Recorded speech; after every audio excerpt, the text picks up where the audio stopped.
So today we add fully custom air suspension to this lawnmower and we chuck in that 500cc engine, so let's get it.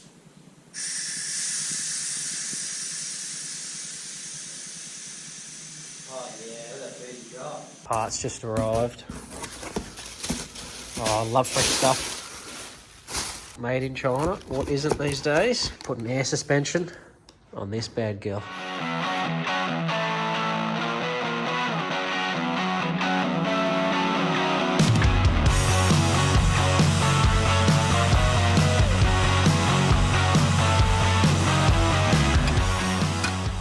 So as you can see, these holes are much bigger than the pins. Now I didn't realise another thing, that the pins are also slightly out that way each side. So I had to account for that too. Now the other reason why I chose these airbags real quickly is because most bellow type airbags, when they deflate, they all stick out, they bulge outwards. This actually goes back up inside itself, so it's nice and compact, and it doesn't have any sort of excess material hanging out. And we sort of need that because of the space that we've got. So we're going to be mounting it sort of roughly about there somewhere.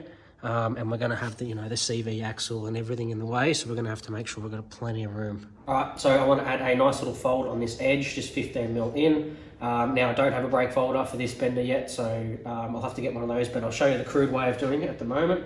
So I've got the two heavy plates underneath, and I've got a nice 10mm thick plate on the top.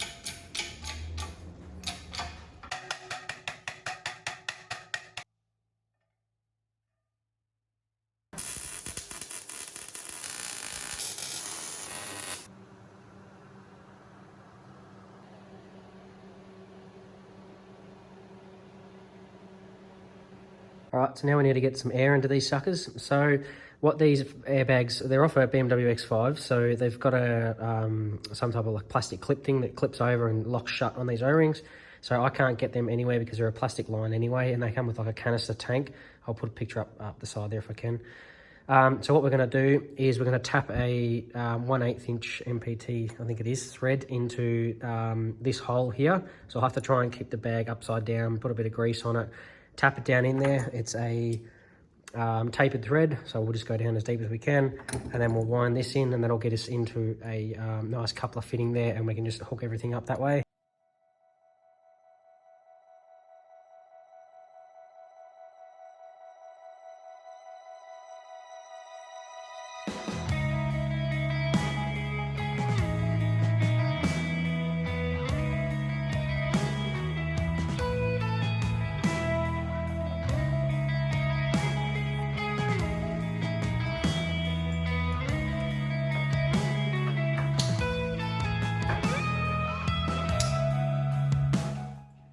So just got run off a T-piece for now. Eventually we'll have an air setup. We can drop the back and drop the front or raise or whatever to different heights, independent from each other. Now what I like about this setup is once the bags are in the front, being that engine is a fairly large engine, we can add some more air pressure to bring it back up. This thing will always sit nice and level, and if we are towing trailers and stuff, we can always pump the rear bags up and level that out. I'm also interested to see how these go, being that that wall is a little bit thinner where that O-ring is, and that when I tapped this, it's not a tapered hole either. So I think you may have to have these as a tapered hole, but it's just a straight hole. So the thread only goes in a certain amount and then she binds up. So we'll just have to see how that all that sort of works.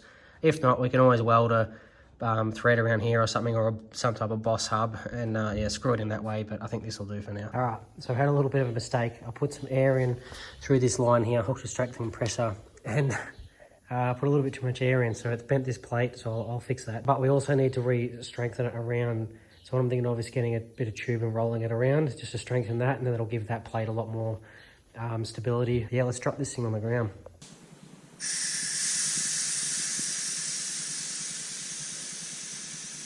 Oh yeah, that's a dirty job.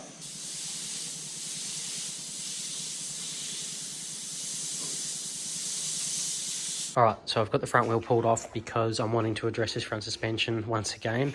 So in the last video, I think I built this thing up, like had it up real high, ride height. Now I've decided I want this thing down a little bit lower centre of gravity, just because we're going to have me up there and obviously the engine's going to be the big one. So I want this thing to ride about how we had the back. Now this front suspension, when it's riding at that level, it's all out of, the camber's all out of adjustment. So I'm going to address this off camera because I've shown this so many times. I'm just going to redo this ball joint here, and I'm going to shorten up the little cage that we've made underneath.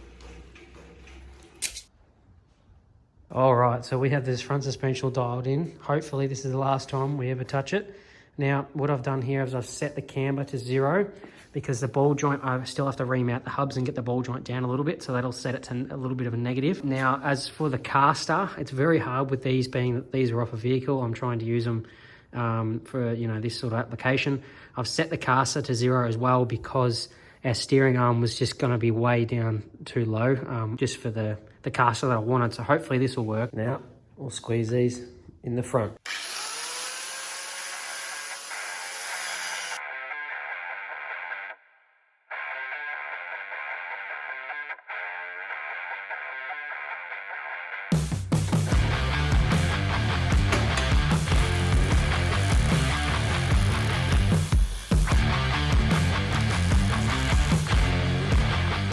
I do need to get the proper clip eventually.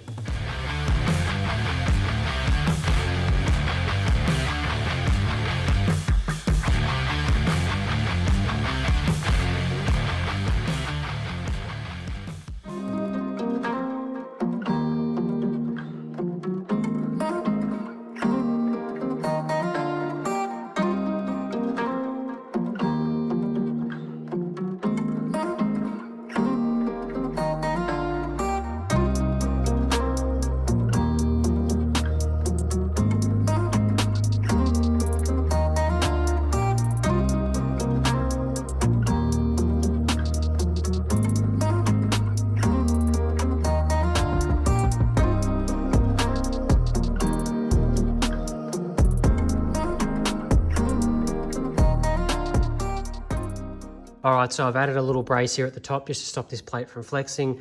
Now we've made a bottom plate. I do have to get the proper clips for underneath, and that should be right.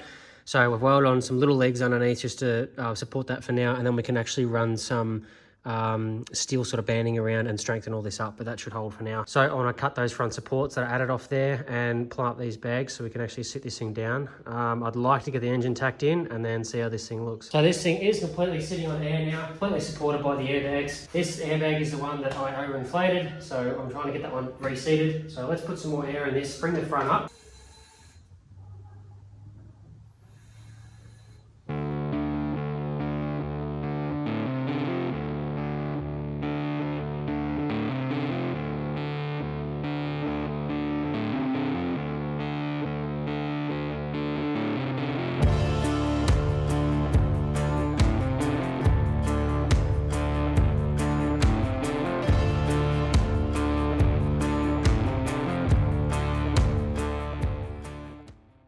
All right, so I'm absolutely speechless with how this thing looks. I love these little braces I've put on top of the airbags. Everything seems to work well.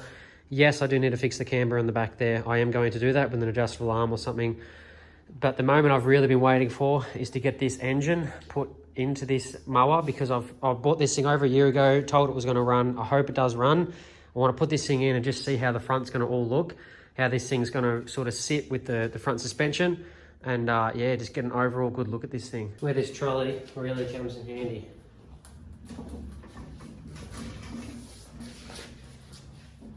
Hopefully make it a little bit easier.